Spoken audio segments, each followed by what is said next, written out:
Puji Tuhan, silakan duduk Bapak Ibu. Shalom. Apa kabarnya Bapak Ibu pagi hari ini? Puji Tuhan, luar biasa. Kurang semangat ini ya, mana luar biasanya. Kalau bilang luar biasa itu, wah kayaknya nada suara antusias juga ya. Volume juga ditambah, betul? Iya. Apa kabarnya Bapak Ibu? Iya. Puji Tuhan duluan Bapak Ibu. Apa kabar? Puji Tuhan. Luar biasa. Amin. Iya.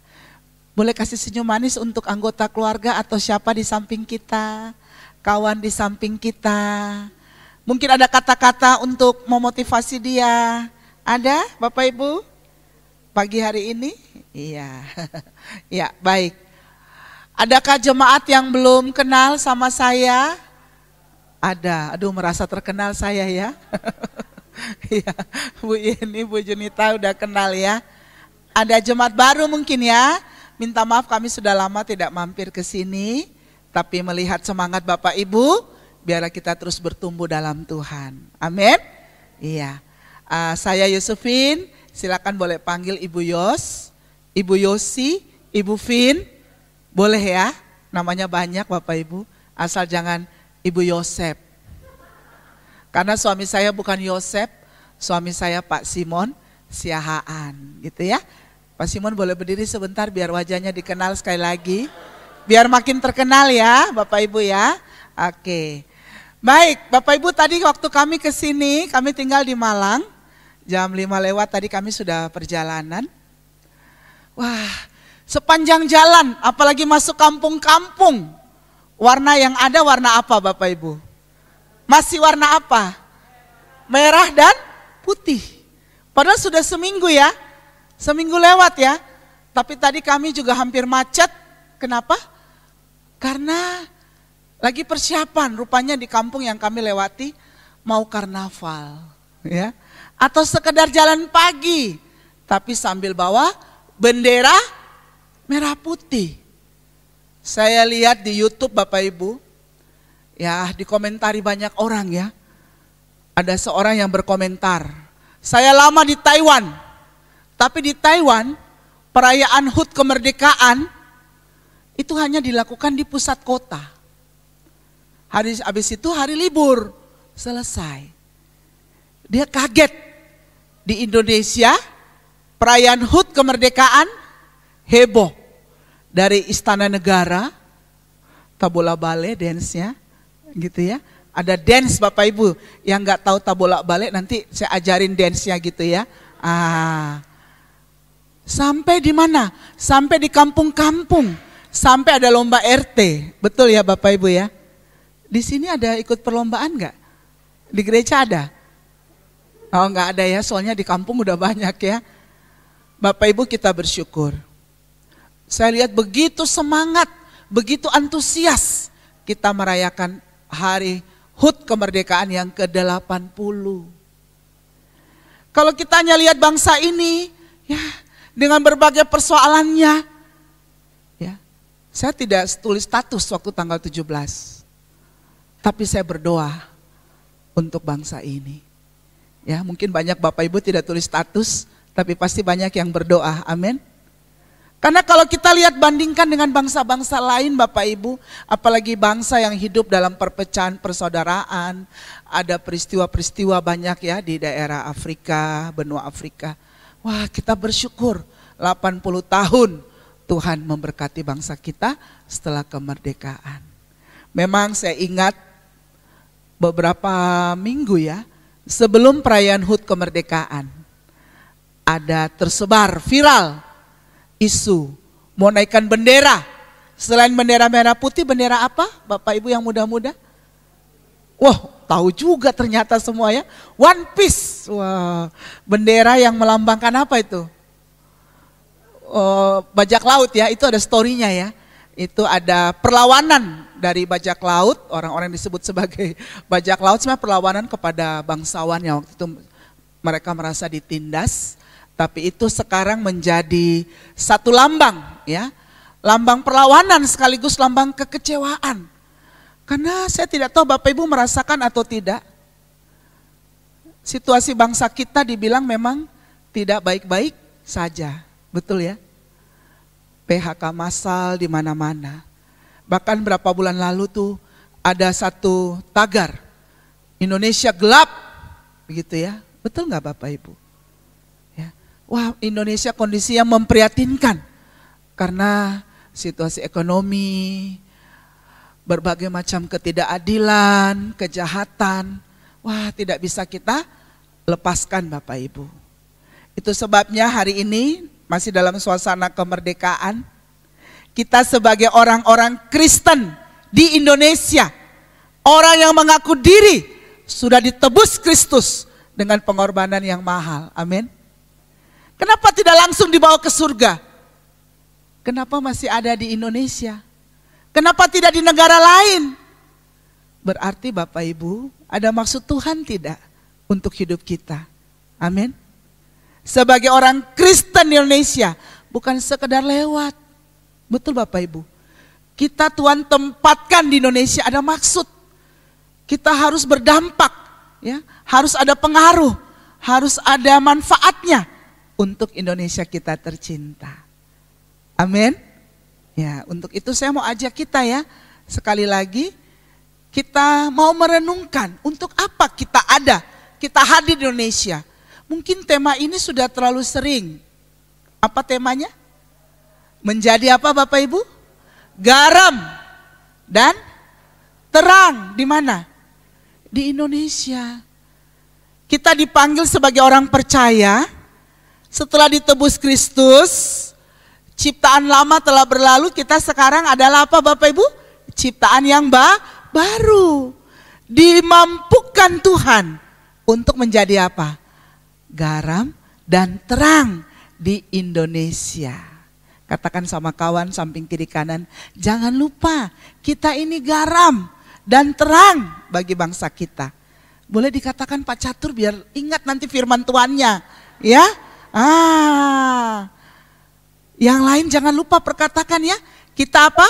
Menjadi garam dan terang di Indonesia. Bapak Ibu, kalau makan garam, makan makanan tanpa garam, gimana rasanya? Enak? Hambar. Kecuali yang mungkin sudah hipertensi ya, garamnya dikit gitu ya. Artinya apa? Garam itu sangat dibutuhkan. Memberi rasa. Tidak terlihat, tapi terasa. Betul? Kita harusnya terlihat dan harusnya terasa. Kehadiran kita bukan sekadar lewat. Kehadiranku entah di pekerjaan, entah di bisnisku, entah di rumahku, ya. Sudah terlihat kan kita nampak ya. Tapi juga harus terasa. Terasa kehadirannya yang membawa apa? Memberi rasa. Rasa damai, rasa tenang, rasa keadilan. Setuju Bapak Ibu? Ya. Garam tidak hanya memberi rasa. Fungsi garam yang lain apa Bapak Ibu? Apa? Mencegah apa? Kebusukan ya. Kalau kita lihat ya, kalau mau asinkan ikan, asinkan daging, apa yang ditaruh? Garam yang banyak. Dunia ini sudah rusak oleh dosa. Sudah busuk, sudah cemar. Maka kita diselamatkan Tuhan. Dari sekian ratus juta di bangsa kita Bapak Ibu, kita kelompok kecil. Sering kita ngaku kita minoritas. Tapi Bapak Ibu lihat, garam walaupun sedikit gimana? Ada rasa. Apalagi banyak bisa mengawetkan. Tapi jangan lupa satu lagi Bapak Ibu. Fungsi garam yang jarang dibahas. Garam itu apa? Coba ibu-ibu. Kalau makanannya kebanyakan garam, apa yang terjadi? Waduh asin nih. Wah bapak-bapak langsung gimana? Aduh mak kok asin banget sih mak? Wah langsung minta air, betul ya? Minum. Bapak Ibu fungsi garam satu. Kalau kebanyakan garam menimbulkan rasa haus. Sadar tidak sadar hidup kita harusnya memberikan rasa haus bagi orang yang melihat. Kok bisa ya? Bu Junita ini tetap senyum aja. Padahal pergumulannya ada. Orang jadi haus, jadi bertanya-tanya. Apa sih rahasianya? Betul Bapak Ibu?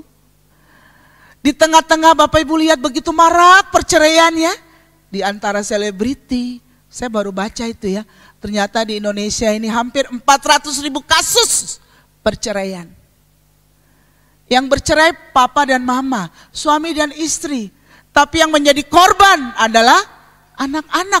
Korban dalam segala hal.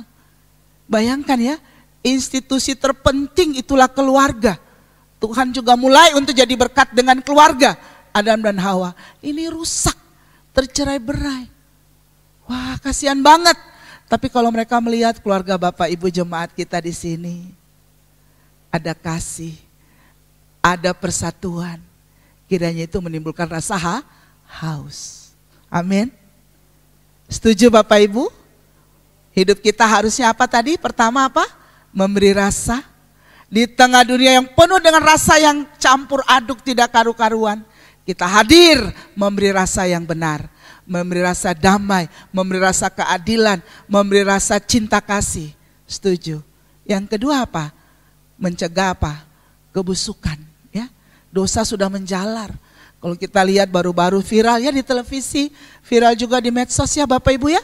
Korupsi, tindakan OTT dan semua. Waduh, tidak ada lagi yang mencegah kebusukan itu. Biarlah kita hadir di Indonesia. Yang ketiga apa? Menimbulkan rasa haus. Kok jemaat GBI Bangil kok lain ya? Mereka sekelompok kecil. Tapi belum jam 7 aja udah semangat hadir untuk ibadah. Betul gak Bapak Ibu? Ya, di sekeliling kita segala bunyi. Segala bunyi-bunyian di luar gedung kita. Betul gak? Tapi pada sekelompok orang yang datang. Dengan pakaian rapi, tidak harus mahal. Dengan penuh senyum. Datang ke gereja. Menimbulkan rasa haus. Tapi yang kedua jangan lupa, kehadiran kita Indonesia apa? Menjadi apa Bapak Ibu? Terang. Bapak Ibu lebih suka hidup dalam kegelapan atau terang? Kalau digelap apa yang kita buat Pak? Enggak buat apa-apa. Tidak ada yang berguna. Yang ada kegelisahan. Yang ada sungut-sungut. Waduh gelap lagi. Waduh lampu mati, betul? Tapi kalau terang gimana? Gimana kakak-kakak kalau terang? Ada sesuatu yang berguna yang bisa kita lakukan, betul? Dan di situ seringkali dengan terang ada sukacita, ada syukur, tapi juga terang di tengah kegelapan itu menuntun orang lain. Jadi kesimpulannya Bapak Ibu, kiranya perayaan 17-an Agustus tidak sekedar lewat ya. Kita boleh ingat. Kita hadir ditebus Kristus di Indonesia ini. Untuk apa? Menjadi garam dan terang di Indonesia. Untuk itu saya ajak kita membaca dari 2 Timotius 3 ayat 1 sampai 9. Dari mana Bapak Ibu? Kelihatan di layar? 2 Timotius 3 ayat 1 sampai 9 ya.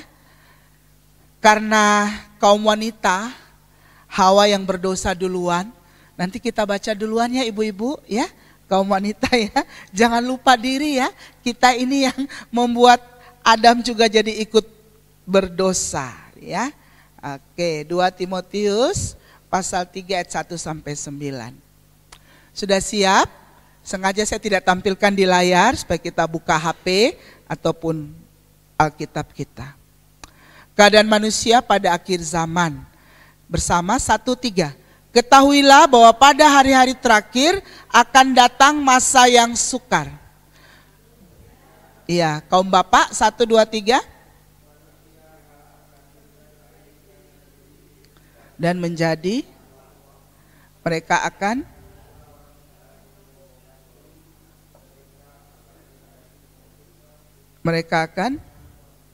terhadap orang tua dan tidak tahu berterima kasih. Tidak mempedulikan agama. Kaum ibu tidak tahu mengasihi, tidak mau berdamai, suka menjelekkan orang, tidak dapat mengekang diri, garang, tidak suka yang baik. Kaum bapak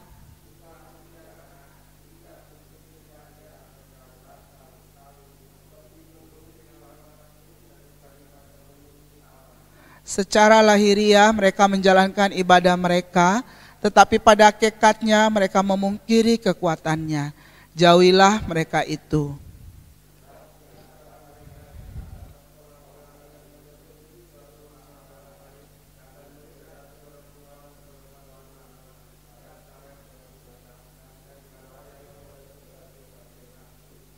Yang walaupun selalu ingin diajar, namun tidak pernah dapat mengenal kebenaran. Kaum pria semua.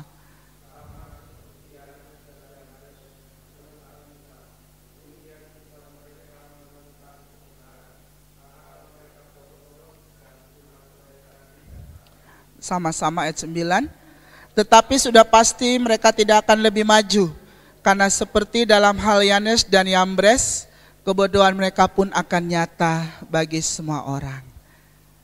Bapak Ibu, kalau baca firman Tuhan barusan, apa yang terlintas di pikiran kita?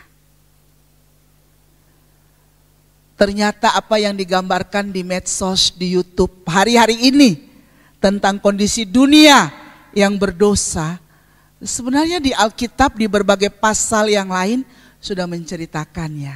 Betul ya? Surat ini ditulis oleh Rasul Paulus, Bapak rohani Timotius. Ini surat yang kedua. Saya mau ajak kita ada merenungkan 3 bagian dari keseluruhan ayat yang sudah kita baca. Dan saya dapat berkat di situ bagaimana kepedulian Paulus kepada Timotius. Bapak Ibu, teks yang kita baca menceritakan, firman Tuhan bilang jelas, hari-hari ke depan, dalam masa zaman yang akhir, bukan menjadi baik, menjadi berat, menjadi sukar. Bahkan kalau saya lihat bahasa aslinya yang dipakai, itu menggambarkan tentang seperti binatang buas yang tidak bisa dikendalikan. Kondisi hari-hari setelah kedatangan Kristus dan sebelum kedatangan Kristus kedua, yang sering disebut sebagai hari-hari terakhir, ya, sebelum akhir zaman tiba. Nah, yang luar biasa, hidup tidak sedang baik-baik saja. Apalagi mau pikirkan orang lain. Tapi di sini saya belajar satu. Kepedulian Paulus sebagai bapak rohani kepada Timotius anak rohaninya ini luar biasa. Sampai 2 kali surat ditulis Bapak Ibu. Dan kondisi Paulus hari ini, waktu itu di dalam 2 Timotius surat kedua ini, dia juga tidak baik-baik saja. Paulus dalam sejarah penulisan di tafsir, itu sekitar tahun 66, 67, tahun di mana Kaisar Nero sudah mulai berkuasa, penganiayaan juga sudah mulai terjadi, dan di sini Paulus sedang dalam penjara. Bukan seperti penjara sebelumnya di mana dia masih bisa terima tamu. Di sini ditafsir bahwa Paulus dalam penjara yang membuat dia akhirnya merasa lonely. Itu terungkap dari beberapa kutipan ya, dia merasa sendiri, sulit dikunjungi. Jadi kondisi Paulus tidak baik-baik saja. Tapi saya mau ajak Bapak Ibu melihat, dalam situasi hidup yang tidak menentu, Paulus tetap peduli terhadap orang lain. Di sini konteksnya anak rohaninya. Nah, pertanyaannya, bagaimana dengan kita sendiri? Situasi dunia di Indonesia khususnya tidak baik-baik saja. Banyak hal terjadi. Aduh, dari anak kecil ya mengalami berbagai pergumulan hidup sampai orang sudah tua, masalah kesehatan dan semua tidak baik-baik saja. Terus apakah kita cuek atau kita ada kepedulian? Nah, di sini saya lihat luar biasa ya. Paulus selalu menyebut anak yang kukasihi. Paulus begitu cinta walaupun bukan anak kandung. Paulus begitu peduli dengan pertumbuhan iman, dengan kesiapan Timotius dalam pelayanan di tengah banyak tantangan. Tapi juga Paulus tidak hanya mendoakan, dia memberi surat, memberi nasihat, memberi peringatan supaya Timotius berdiri tegap di tengah banyak pergumulan. Saya langsung masuk aplikasi. Bagaimana dengan kita? Dengan keluarga sendiri Bapak Ibu? sebagai orang tua kepada anak, sebagai anak kepada orang tua, atau sebagai rekan kerja, atau sebagai teman bisnis, atau tetangga, terlebih sebagai perkumpulan anak-anak Tuhan. Adakah kita masih peduli? Masih saling mendoakan? Masih saling bertegur sapa? Tanya kabar? Bahkan memberi nasihat, memberi penghiburan seperti yang dibuat oleh Timotius. Saya rindu kita sebagai orang yang percaya kembali tidak hanya lewat menghabiskan hidup di dunia ini, hidup hanya untuk diri sendiri Bapak Ibu. Tapi biarlah dimanapun kita berperan, ya, kita boleh menyatakan kehadiran Tuhan. Lewat apa? Mungkin hal-hal kecil ya, senyum, betul Bapak Ibu? Senyum. Kadang-kadang dengan senyum, saya dapat masuk percakapan-percakapan lebih lanjut. Dan akhirnya bisa sharing tentang iman, ada kesaksian. Dengan apa? Sapaan. Bapak Ibu, zaman sekarang sudah jarang orang saling menyapa ya. Masuk ruangan lurus-lurus, duduk di bus langsung duduk. Nggak ada lagi, permisi Pak, selamat pagi Pak, nggak ada. Dari hal kecil, apakah kita masih memberi perhatian? Selanjutnya, bagaimana dengan pelayanan diakonia kita, dengan pelayanan kasih kita, dengan kunjungan kita? Apakah itu menjadi beban? Atau menjadi satu wujud syukur sukacita kita?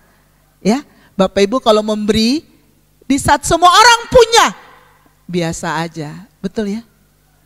Tapi ketika orang lagi terpuruk, kita boleh hadir dan memberi bantuan, memberi kepedulian. Betapa itu luar biasa. Firman Tuhan berkata, Matius 5 ayat 16, orang melihat perbuatanmu yang baik dan mereka memuliakan Bapa di surga. Mereka tahu kamu adalah murid-muridku. Ini poin pertama. Adakah kepedulian kita untuk sesama kita, untuk orang sekeliling kita. Yang kedua, ya, kita mau lihat yaitu bagaimana tantangan hidup dan pelayanan yang dihadapi Timotius. Saya mau ajak kita lihat ayat 1 tadi. Coba Bapak Ibu perhatikan. Ketahuilah bahwa pada hari-hari terakhir akan datang masa yang sukar. Kalau terjemahan Inggris dikasih penekanan.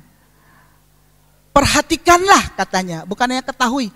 Perhatikanlah kata Paulus kepada Timotius bahwa pada hari-hari terakhir ya, kalau lembaga kita bilang akhir zaman, sebenarnya ini belum, lebih tepat hari-hari terakhir, zaman akhir ya, bukan akhir zaman. Akhir zaman itu yang dibilang kiamat, tapi harusnya ini hari-hari terakhir atau zaman akhir.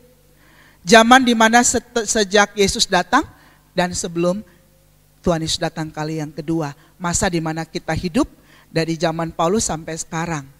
Dikatakan di situ akan datang masa yang sukar, terjemahan Alkitab kita.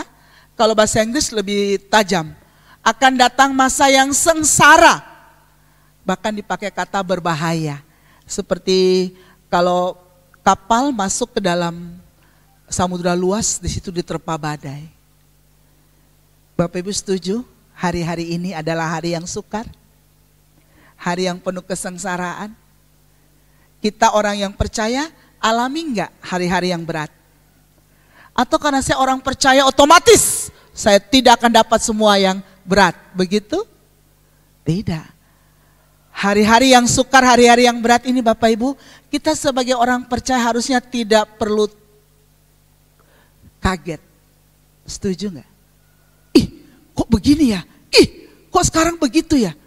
Tidak perlu kaget. Karena kita hidup di dunia yang sudah berdosa. Betul Bapak Ibu? Maka segala yang jelek, segala yang cemar, segala yang menyakitkan, itu akan kita alami. Hanya beda respon. Katakan sama kawan, kita sama mengalami, hanya beda respon. Amin. Kalau tanpa Kristus, yang ada apa? Sungut-sungut, betul Bapak Ibu. Kalau tanpa Kristus yang ada apa? Kegelisahan, betul Bapak Ibu. Saya juga begitu. Kalau saya hanya melihat masalah pergumulan, tidak memandang kepada Kristus, saya tidak tahu Apa pergumulan yang Bapak Ibu sedang alami, kakak-kakak alami, keluarga alami di hari-hari ini. Tapi firman Tuhan bilang, tidak baik-baik saja, makin berbahaya, makin berat. Tapi janji Tuhan juga ada, betul gak Bapak Ibu? Tuhan bilang, aku menyertai kamu. Dia Allah Immanuel, Allah beserta kita, bersama kita. Berarti bedanya apa? Respon. Masalah hidup makin hari tidak makin baik, makin sukar. Tapi karena saya bersama Tuhan, Tuhan menguatkan dan menyertai saya. Amin. Katakan sama kawan di samping, Tuhan bersama kita. Tuhan beserta kita. Itu buat kita tenang, damai. Walaupun sekeliling kita, bahkan kita sendiri mengalami banyak pergumulan ya. Akan datang masa yang sukar Bapak Ibu. Tapi bersama Tuhan kita bisa melewatinya. Sesukar apa sih yang dihadapi oleh Timotius? Nah, kita lihat sekarang ya Bapak Ibu ya, 2A-nya. Ternyata masa yang sukar itu bukan masalah yang lain-lain duluan. Bukan masalah alam, bukan masalah harga-harga sebenarnya ya. Dibilang kita hadapi banyak pergumulan tuh dimulai dari mana? Dari siapa? Manusia. Coba lihat ayat 2 bilang apa? Manusia. Berarti masalah itu terjadi. Makin hari makin berat. Hidup kita makin sukar ke depan di dunia yang berdosa ini. Jelas sumbernya utamanya adalah siapa? Manusia itu sendiri. Aku dan kau. Kita sendiri. Karena ayat 2 langsung ya. Ini ayat kalau mau diuraikan lebih detail banyak sekali. Kita nggak cukup waktu ya, terlalu dalam. Saya hanya kutip beberapa ayat Bapak Ibu. Ayat 2 bilang apa? Manusia akan mencintai dirinya sendiri dan menjadi hamba uang. Kita menghargai diri sebagai ciptaan Tuhan yang mulia, itu benar. Tapi kata yang dipakai di sini, Bapak Ibu lihat kalau bahasa Inggris lebih jelas ya. Lovers of themselves. Apa? Manusia menjadi apa dibilang? Pencinta. Pencinta dirinya sendiri. Kalau pencinta bunga, ini Sesfera ini suka bunga ini kelihatannya, Ibu Gembala juga. Kalau pencinta bunga, Bapak Ibu tahu apa yang terjadi? Seluruh pikirannya, hidupnya dikuasai tentang bunga. Waktu hidupnya juga bunga. Duitnya juga bunga. Habis untuk bunga, betul ya? Nah itu contoh. Kalau pencinta burung, wah ntar ada burung baru lagi, warna bulunya lain, pergi lagi beli. Betul ya Bapak Ibu ya? Pencinta. Tapi ini, kenapa dunia makin rusak? Memang karena dunia sudah berdosa. Tapi yang menjadi dasarnya adalah apa? Manusia menjadi pencinta dirinya sendiri. Itu sebenarnya akar dari mana? Kejadian 3 bukan? Manusia ingin menjadi seperti Allah, ingin semuanya yang terbaik untuk dirinya sendiri. Tidak mau menjadi tunduk di hadapan Allah. Padahal waktu Tuhan Yesus ditanya, hukum yang terbesar, hukum yang terutama apa Bapak Ibu? Kasihilah Tuhan Allahmu dengan segenap hatimu, jiwamu, kekuatanmu. Betul ya? Yang terjadi, manusia berbalik membelakangi Allah. Dengan cara apa? Menjadi pencinta dirinya sendiri. Bahkan ayat yang kedua, ayat yang berikut bukan dibilang menjadi hamba uang sebenarnya. Dibilang di situ yang lebih tepat adalah lovers of money. Menjadi pencinta duit. Padahal 1 Timotius 6 ayat 10 saya bacakan untuk kita Bapak Ibu ya. 1 Timotius 6 ayat 10 dikatakan di situ, karena akar segala kejahatan ialah cinta uang. Sebab oleh memburu uanglah beberapa orang telah menyimpang dari iman dan menyiksa dirinya dengan berbagai-bagai duka. Siapa bilang banyak duit akan selalu suka? ternyata banyak duit, bukan masalah banyak duit, cinta duit, ya, menjadi pencinta duit sehingga menghalalkan segala cara menghasilkan apa banyak duka. Mungkin beberapa waktu dia nikmati, ya. Kemarin heboh waktu penanganan peristiwa tangkap tangan, ya, operasi tangkap tangan oleh KPK terhadap Noel. Malu juga kita ya orang Kristen, kayaknya orang Batak lagi ya, walaupun dia nggak pakai marga ya Pak Simon, orang Batak, sudah Batak Kristen lagi, ya. Dulunya katanya pengemudi ojol, selang berapa tahun karena dia relawan Jokowi mania kalau tidak salah, sudah langsung naik jadi wakil menteri, dan dalam waktu sekejap dia pencinta apa Bapak Ibu tahu? Pencinta mobil ya. Mobilnya ada berapa? 20-an ya. Uangnya juga banyak. Pencinta uang. Akar segala kejahatan. Sehingga korupsi menghalalkan segala cara. Bapak Ibu, gimana respon kita terhadap kondisi dunia sekarang? Sebelum kita bicara orang lain, bagaimana dengan diri kita? Masalah banyak terjadi sebenarnya berakar dari siapa? Dari diri sendiri. Ketika kita begitu cinta akan diri kita, sehingga kita lupa akan Tuhan yang sudah menyelamatkan kita. Apa yang terjadi kalau kita begitu cinta diri? Bapak Ibu lihat, jelas sekali dibilang di situ ya. Akan menjadi membual, gampang ngomong besar tentang dirinya. Bapak Ibu lihat di medsos, kalau bapak-bapak yang sudah umur mungkin gak terlalu sering lihat medsos ya, TikTok, Instagram, mungkin YouTube ada ya Pak. Orang gampang sekali membual, membesar-besarkan tentang dirinya.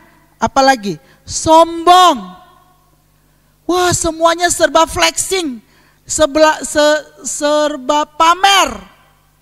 Menunjukkan bahwa ini loh saya. Apalagi unboxing. Wah, benda-benda yang mahal dibeli, buka aja di rumah ngapain? Mesti siaran, mesti konten. Betul? Semuanya. Di saat begitu banyak orang tidak bisa menikmati seperti mereka, justru mereka makin hari makin cinta akan diri sendiri. Dan ujung-ujungnya Bapak Ibu lihat, semua yang dianggap membahagiakannya, menyenangkannya, itu yang dibesar-besarkan. Bukan lagi apa yang firman Tuhan arahkan. Itu kondisi pertama Bapak Ibu. Betapa berat Timotius menghadapi pergumulan ini di sekelilingnya. Hari-hari ini nanti Bapak Ibu lihat, anak-anak muda kalau cari kerja, mungkin juga sama. Berapa gajinya? Oh sekian. Baru mau melamar, gaji sekian gak mau. Karena apa? Oh mau langsung yang besar. Hati-hati. Kalau memang kapasitasnya hebat, tapi kalau belum hebat, sudah mau minta yang besar, hati-hati. Mungkin sudah jatuh dalam cinta duit. Melebihi apa? Menunjukkan prestasi. Itulah yang terjadi. Yang kedua, kita lihat. Manusia itu sendiri menjadi bermasalah dengan apa Bapak Ibu? Orang tua dan sesama. Nah, saya kasih catatan di situ. Cinta diri dan uang akan berdampak tidak taat pada orang tua dan rusak hubungan dengan sesama. Kenapa? Karena yang begitu dicintai, yang mau dipuaskan adalah dirinya. Akhirnya hubungannya dengan orang tua, aduh janganlah urus-urus lagi, jenguk-jenguk lagi, doakan lagi orang tua. Kapan saya bisa senang-senang? Kapan saya bisa healing? Kalau harus urus lagi orang tua. Ada enggak kemungkinan seperti itu? Ada. Manusia makin menjadi egois, memikirkan apa yang dia suka dibanding kepada orang tua kandung. Dan rusak hubungan. Kata-kata yang dipakai Bapak Ibu di Alkitab Inggris lebih bagus ya. Dipakai istilah without love. Waduh, tidak ada lagi kasih. Semua hanya rutinitas, semua hanya ya kewajiban. Bukan lagi berdasarkan kasih yang mendorong.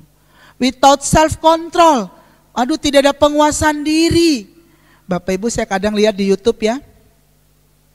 Pertengkaran-pertengkaran kecil, mama-mama gara-gara rebut kereta belanja, gara-gara rebutan mungkin ada diskon-diskon. Wah, ekspresi kemarahannya tuh ngeri. Kadang-kadang parkiran di mobil, rebutan parkiran, waduh bisa maki-maki. Wah ngeri ya. Kadang nyenggol sedikit di keramaian, waduh bisa begitu marah, menumpahkan es krim kepada orang dan seterusnya. Nggak terkontrol. Kalau anak-anak kecil tantrum, sekarang Bapak Ibu lihat dunia sekarang, hati-hati jangan kita terjebak. Banyak sekarang orang dewasa juga tantrum. Ini wanita khususnya jadi peringatan ya, juga saya. Ya, tidak bisa kendalikan diri.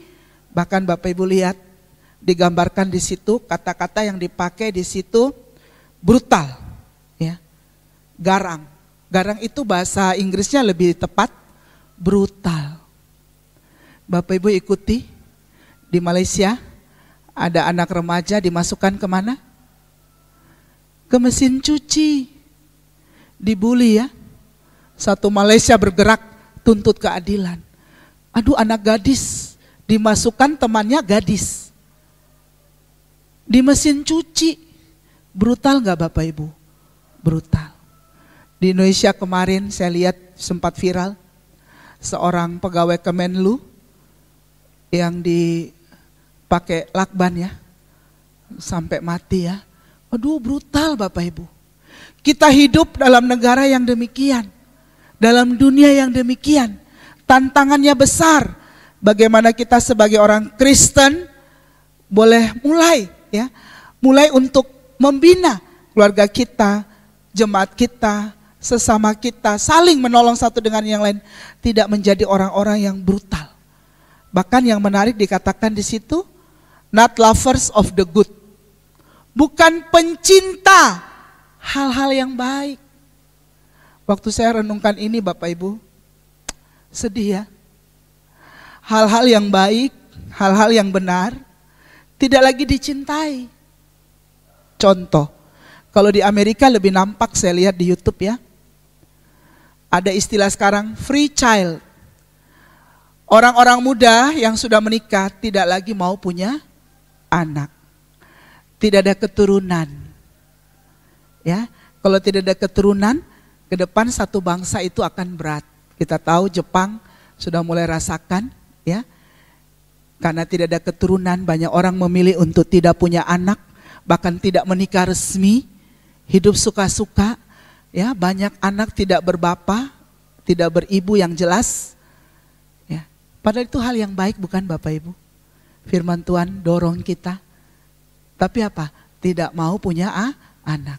Yang kedua hal yang baik, harusnya dipelihara sampai dilahirkan. Sekarang orang sukanya apa? Aborsi. Saya kemarin lihat satu video, seorang bapak bersaksi di pengadilan. Saya mau punya anak. Anak yang dikandung oleh istri saya, istri atau girlfriendnya, sudah 5 bulan. Dia mohon, jangan diaborsi. Tapi karena dia bimbang, mungkin masalah ekonomi dan sebagainya, yang perempuan ini dipengaruhi di klinik yang tidak Kristen, apa yang terjadi? Akhirnya diaborsi.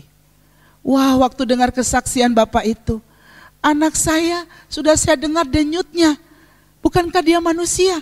Tapi kok itu hal yang begitu indah, hal yang begitu baik dibunuh. Sampai hari ini saya tidak bisa menerima hal itu.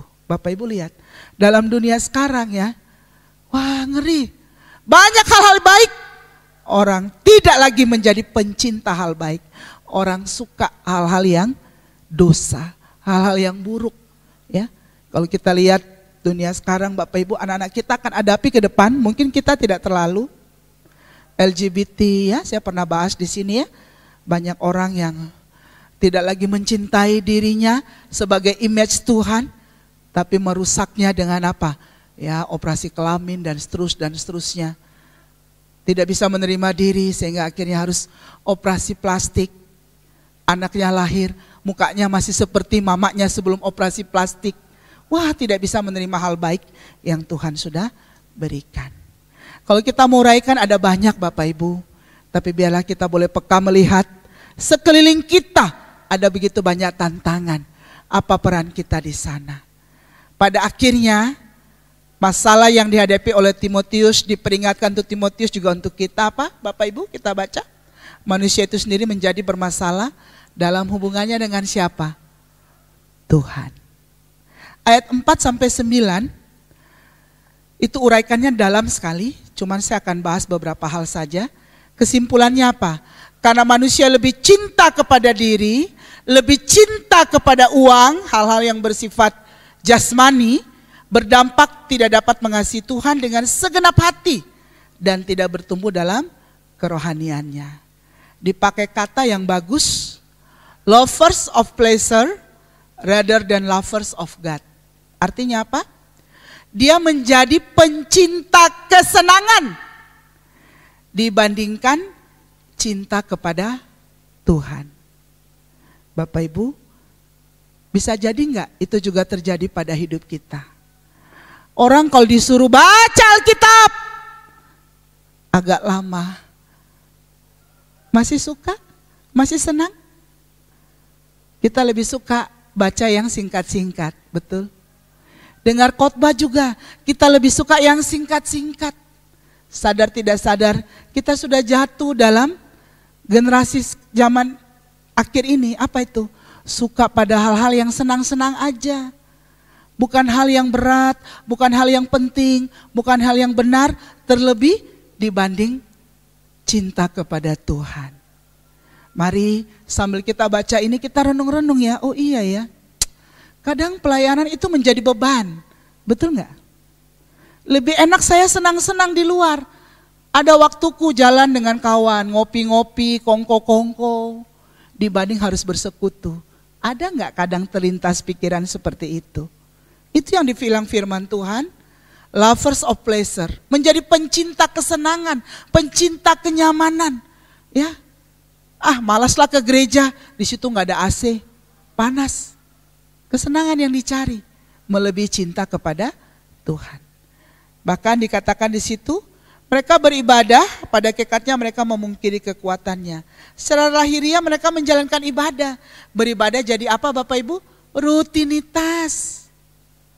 Wah, bagaimana dengan kita? Ibadah minggu hari ini, apakah rutinitas? Atau ibadah minggu hari ini kita rindu? Oh Tuhan begitu mengasihi saya tidak bisa balas kasih Tuhan. Saya rindu mengkhususkan hari ini, menikmati Dia, memuliakan Dia. Amin. Kadangkala kita punya musik sudah makin bagus, kadangkala bisa agak heng-heng sedikit. Apakah kita terpengaruh atau kita makin rindu untuk mengasihi Tuhan lebih sungguh lewat ibadah kita? Saya renung-renung Bapak Ibu ya. Kadang-kadang kita ngerti Tuhan itu penyembuh, tapi kadang kita ragukan bukan? Kadang-kadang kita tahu Tuhan itu beserta kita, tapi kadang-kadang kita tetap gelisah bukan? Itu yang dibilang beribadat tapi memungkiri kekuatannya. Kiranya Tuhan menolong kita. Kita orang yang menikmati ibadah kita. Rindu mencari Tuhan yang telah menyelamatkan kita lewat pengorbanan yang besar di kayu salib dalam diri Kristus. Tapi biarlah kita juga menampakkan, menunjukkan kuasanya itu dalam hidup kita secara pribadi maupun jadi kesaksian. Ya. Dan yang terakhir dikatakan di situ mencari keuntungan pribadi. Bapak Ibu, dikatakan di situ pakai contoh Yanes dan Yambres, di Keluaran tidak ada, itu dalam tradisi Yahudi. Itulah dua ahli sihir yang berhadapan langsung dengan Musa. Ketika Musa membuat mujizat, mereka juga buat mujizat. Musa buat mujizat, mereka juga buat mujizat. Jangan heran, setan pun dapat menyamar sebagai malaikat terang, bisa buat mujizat. Tidak semua mujizat adalah dari Tuhan. Mujizat-mujizat juga bisa terjadi, itu adalah pekerjaan kuasa gelap. Disitulah kita membutuhkan karunia, membedakan roh. Betul Bapak Ibu? Dan di situ digambarkan apa? Ternyata kerusakan juga masuk sampai ke dalam hal-hal yang berbau rohani. Ya, dikatakan di situ apa? Banyak orang kelihatannya melayani, masuk mengunjungi janda-janda, orang-orang lemah. Tapi ternyata ada maksud-maksud tersembunyi untuk ambil duit, untuk hal-hal yang berbau, yang tabu dilakukan. Justru dalam hal-hal yang kelihatannya rohani. Itu tandanya Bapak Ibu, tidak ada yang bisa kita andalkan di dunia ini. Karena memang dunia ini sudah rusak. Sulit kita mencari teladan hidup lagi hari-hari ini. Mulai dari apa? Pemimpin rohani sekalipun. Tapi saya dorong kita bukan mau mundur. Justru bersama Tuhan yang sudah berkarya dalam hidup kita. Kita mau berdiri seperti Paulus. Tetap peduli dengan orang sekitar. Tetap berdoa, tetap menasehati, tetap mendampingi Timotius anak rohaninya. Walaupun Timotius menghadapi begitu banyak tantangan dalam pelayanan. Tapi yang luar biasa pada akhirnya kita juga seperti Timotius dipanggil untuk apa? Nanti Bapak Ibu ada waktu pulang ke rumah. Boleh saya kasih PR? Baca ya ayat 10 sampai ayat 17. Ya. Dimulai dengan kata yang luar biasa, tetapi engkau. Wow, beda. Dunia begitu rusak, kata Paulus, tetapi engkau beda, ya. Dan seterusnya dan seterusnya. Dikatakan engkau telah mengikuti ajaranku, cara hidupku, pendirianku dan seterusnya. Timotius dipanggil untuk berani tampil beda. Bapak Ibu pernah dengar istilah ini, berani tampil beda? Karena firman Tuhan bilang jangan menjadi serupa dengan dunia. Jangan menjadi sama dengan dunia. Jangan menjadi sama dengan orang berdosa. Kalau itu sampai merusak kebiasaanmu yang baik, pergaulan yang buruk itu harus ditinggalkan. Makanya ada nasihat juga untuk jangan bergaul dengan orang yang demikian. Tapi Bapak Ibu, kita dipanggil untuk berani tampil beda. Katakan sama kawan kiri kanan, berani tampil beda kalau mau jadi garam dan terang dunia. Amin. Tampil beda Bapak Ibu. Ya, tampil beda ada resiko, ditolak, dikata-katain, diejek. Betul, ya. Bahkan bisa saja dapat aniaya, tidak bisa naik jabatan dan seterusnya, ditindas dan seterusnya. Tapi bagaimana dunia yang gelap ini bisa melihat terang, bisa melihat sesuatu yang berbeda kalau kita orang yang sudah ditebus tidak tampil beda. Itu sebabnya Paulus menasihati dengan luar biasa, berpegang teguh pada kebenaran, karena Timotius dari kecil sudah kenal kitab suci, sudah punya iman, ya. Dipakai gambaran dalam 2 Timotius 2 seperti perabot yang dipakai untuk tujuan utama dan perabot yang biasa. Kita diselamatkan Bapak Ibu untuk menjadi perabot Tuhan yang kudus, dipisahkan untuk Allah, jadi perabot yang mulia. Bapak Ibu rindu hidupnya yang sudah diselamatkan oleh Yesus dipakai menjadi alat Tuhan untuk tujuan yang mulia. Amin. Amin ya. Mulai dari mana? Dari keluarga Bapak Ibu. Suami istri saling mengasihi. Orang tua anak saling mengasihi. Lingkungan kerja, orang muda, dimanapun kita berada. Ya, kita tidak mampu tanpa kita mengalami dulu penebusan Kristus. Kita jadi ciptaan baru, kasih Kristus memerintah hidup kita. Kasih itulah yang nampak keluar.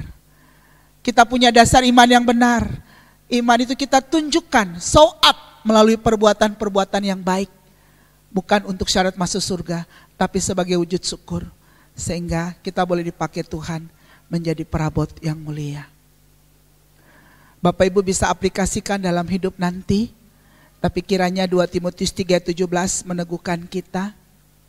Dengan demikian tiap-tiap manusia kepunyaan Allah diperlengkapi untuk setiap perbuatan baik. Betul Bapak Ibu. Tiap kita beda-beda. Ada yang punya duit, ada yang punya secukupnya. Ada yang punya talenta banyak, ada yang punya secukupnya. Ada yang punya kemampuan berpikir luar biasa, ada yang secukupnya. Tapi satu hal, setiap kita sudah menjadi, dibilang istilah lebih tepat, manusia Tuhan. Orang yang sudah menjadi anak Tuhan, orang yang sudah ditebus Tuhan. Kita diperlengkapi, kita dikasih kemampuan melalui kehadiran Roh Kudus untuk setiap perbuatan baik. Saya akhiri bagian ini dengan mengingat seorang pribadi yang saya kenal. Istrinya baru meninggal minggu lalu. Nama kawan kami ini di Palangkaraya tinggalnya. Namanya Pak Berti Rasat. Dia orang Dayak. Dia seorang jemaat, bukan jemaat yang biasa, karena dia dikasih kepercayaan oleh Tuhan sebagai kepala dinas dulu di pariwisata atau pertanian, saya agak lupa. Dan dia dipercayakan Tuhan punya usaha bisnis, ada 2 hotel yang cukup besar di Palangkaraya. Kalau Bapak Ibu ada kesempatan, ada nama Hotel Batu Suli 1, Batu Suli 2. Dia juga tidak hanya berhasil ya dalam jenjang karir, keluarganya juga bahagia, tapi juga dia aktif di gereja. Dia selalu peduli, dia jemaat gereja Kalimantan Evangelis, gereja Protestan yang ada di Palangkaraya. Mereka besar di Kalimantan Tengah Bapak Ibu, hampir semua orang Dayak yang Kristen, rata-rata ibadah di GKE ya, walaupun ada juga banyak gereja lain. Pak Berti ini orang yang kritis, dia sering memberi masukan bagaimana untuk kemajuan gereja dan juga supaya kita boleh berdampak, berguna bagi masyarakat. Satu kali dia dipanggil oleh majelis sinode untuk berangkat ke Malang, ke tempat kami, ikut pelatihan pekabaran Injil, namanya Evangelism Explosion. Wah, dia protes keras, karena dia baru operasi jantung, pasang ring. Jadi dia protes. Waktu dia sudah pensiun, Pak, kenapa saya dan satu temannya itu juga mantan sekda sudah pensiun. Maaf bapak-bapak yang rambut putih ya, sudah pensiun. Tapi disuruh berangkat, belajar pelatihan penginjilan di Malang. Bapak Ibu tahu karena perintah sinode, dibilang ya karena Bapak selalu cerewet. Semua yang kami buat salah. Bapak selalu nasihati kami harus gini, harus gitu. Nah, dia memang peduli ya. Tapi mungkin caranya terlalu frontal. Sehingga antara marah, jengkel, gak tahu apa motivasi sinode, suruh dia berangkat. Nanti setelah Bapak belajar di Malang 5 hari, apa yang Bapak dapat, Bapak kasih tahu ke kami. Laporkan. Ya karena sinode ya Bapak Ibu ya, ini jemaat yang taat. Oke, saya berangkat bersama temannya, namanya Pak Nikolas. Mereka berangkat Bapak Ibu. Acara kami di Malang di lantai 3, bagi orang yang baru beberapa bulan sebelumnya pasang ring, itu berat ya. Tapi sesi kedua hari itu, digambarkan bagaimana hidup kita diselamatkan Kristus dengan pengorbanan mahal di kayu salib. Kita tinggal imani. Maka itu yang membedakan kita dengan semua agama yang lain. Setuju Bapak Ibu ya? Kita sudah punya juru selamat. Kita tidak perlu cari-cari juru selamat. Tapi sebagai wujud syukur, kita hidup berbuat baik untuk menyenangkan juru selamat. Dan di akhir cerita, saya lupa Pak Simon pernah bawakan di sini atau tidak. Itu ada gambaran begini. Kalau tangan kanan saya melambangkan tangan Tuhan, tangan kiri saya melambangkan tangan manusia yang sudah percaya, maka tangan Tuhan yang setia memegang kita, tidak melepas kita. Kadang-kadang iman kita lemah, kadang-kadang kita berbuat dosa sekalipun, tapi tangan Tuhan yang setia tetap menuntun kita. Buktinya, waktu kita berbuat dosa, mungkin dosa-dosa yang kita sudah baca tadi, Tuhan setia, tidak tinggalkan kita. Buktinya apa? Hati kita gelisah, kita kembali minta ampun, memperbaiki relasi kita dengan Tuhan. Bapak Ibu, waktu Pak Berti mendengar pernyataan itu, yang menjamin keselamatan kita tidak terletak pada kesetiaan kita yang rapuh, tapi kesetiaan Tuhan. Tahu gak Bapak Ibu? Dia langsung punya visi. Tuhan, jangan hanya tanganku yang kau pegang. Jangan hanya hidupku yang kau tebus dan kau jamin keselamatan. Biarlah Tuhan, ini visi ya. Biarlah Tuhan, semua orang Dayak dari hulu sungai sampai hilir. Mereka boleh menikmati bahwa mereka ditebus Tuhan, tapi mereka juga dipegang Tuhan, dijamin hidupnya sampai jumpa Tuhan di surga.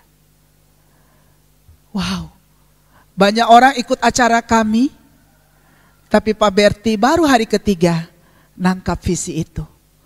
Dia bilang, maaf saya tidak bisa lanjut, gak kuat jantung saya. Saya pulang, tapi doakan saya. 1 bulan lagi ada surat dari sinode saya. Bapak Ibu siap, materi ini akan kami bawa untuk jadi berkat bagi semua pendeta dan semua orang di seluruh sinode kami. Apa yang terjadi Bapak Ibu? Betul. 1 bulan kemudian datang surat dari sinode. Kami diundang untuk buat pelatihan 200 pendeta GKE. 200 di kota Palangkaraya, 100 di Batu Suli 1, 100 di Batu Suli 2. Yang saya terkejut apa Bapak Ibu? Waktu kami makan, kami di Malang biasa makan sederhana, 1 lauk 1 sayur ya, sama kayak kita hari-hari ya, kecuali hari khusus.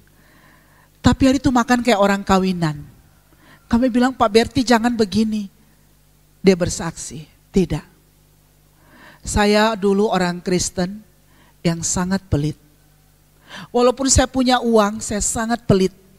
Untuk pekerjaan Tuhan, saya selalu bersungut-sungut kalau memberi. Tapi setelah saya di Malang, saya mengerti betapa besar pengorbanan Kristus kayu salib. Hati saya diubah Tuhan. Bapak Ibu tahu jam 4 pagi, dia bangun, dia ke pasar. Dia cari semua yang terbaik. Dia arahkan dalam masak, itu disajikan untuk kami selama 1 minggu. Dia bilang, Tuhan sudah beri yang terbaik, saya mau beri yang terbaik. Dulu dia cinta uang, dulu dia cinta dirinya. Dia tidak terlalu peduli, yang penting dia kritik. Tapi setelah dia berjumpa Kristus, punya iman yang benar, hidupnya dibaharui, diubahkan, dapat transformasi, dibentuk kembali, dia jadi betul-betul manusia baru. Bapak Ibu tahu, pelatihan demi pelatihan bertahun-tahun dibuat. Kami tidak bayar. Semua makan minum dia tanggung. Baru minggu lalu istrinya meninggal. Dia sakit lama, Tuhan gak panggil. Rupanya Tuhan mau senangkan dia. Dia lihat buah-buah dari apa yang dia tabur. 1 orang tampil beda bisa jadi berkat. Untuk saya gak tahu lagi sudah berapa orang yang kami latih. Karena bertahun-tahun hotelnya tuh dipakai bisa 3 minggu kami tinggal di hotel tidak bayar. Makan semua dia tanggung untuk pelatihan penginjilan. Hidupnya jadi berkat. Bapak Ibu, kiranya cerita tentang Pak Berti Rasat mendorong kita. Bukan masalah berapa banyak, dia memang punya banyak. Tuhan juga rindu dia persembahkan banyak. Kita, apa yang kita punya? Tuhan bilang, apa yang ada padamu? 5 roti, 2 ikan dipersembahkan. Bisa jadi berkat untuk banyak orang. Amin. Apa yang kita punya? Keluarga, usaha, prestasi, persembahkan itu untuk Tuhan. Melayanilah Bapak Ibu, jadi saksilah, jadi garamlah, jadi teranglah. Supaya hidup kita tidak sekedar lewat. Kita jadi orang Kristen yang jadi berkat untuk Indonesia, nama Tuhan dimuliakan. Amin. Amin. Mari kita berdoa.